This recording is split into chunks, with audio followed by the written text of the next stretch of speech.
Unbeknownst to me, my very own mother, Minnie Jean Brown Trickey, was one of the Little Rock Nine, one of the first 9 Black students to desegregate Central High School in 1957. My name is Spirit Tawfiq, and I'm the founder of Roots of the Spirit. I was born and raised in Northern Ontario, Canada. And as a kid, I was bullied and discriminated against, as well as my brothers and sisters, because of the color of our skin.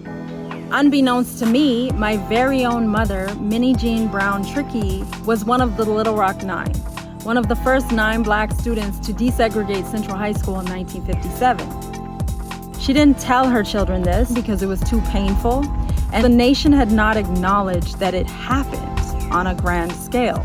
Once I learned my mother's story, there was no turning back. So I began doing research, and all through high school I was digging into the story of my mother's background and the Little Rock Nine, and just so inspired by young people who were so courageous to experience such hatred and humiliation and violence, and all they wanted to do was go to school. To see the global outcry for ending injustice and racism, anti-Black racism in the United States. So it's incredibly exciting, and it infuses me with so much hope.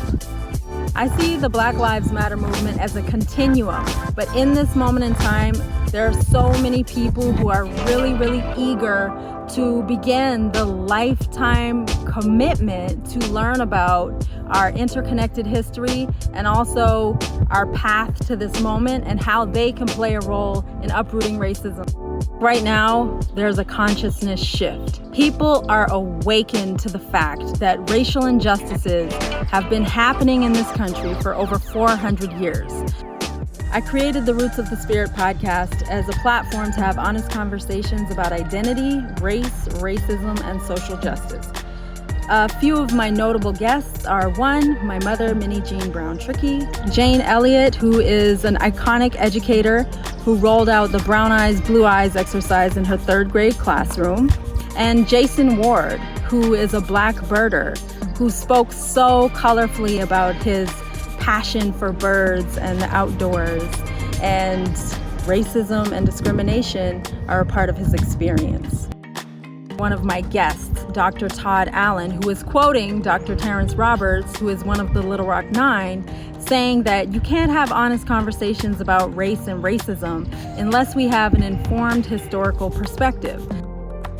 It is all of our responsibilities to step up, get involved, and come away from the sidelines. Use within your hands, within your power, within your resources, whatever tools you have to stand up and make a change in our world.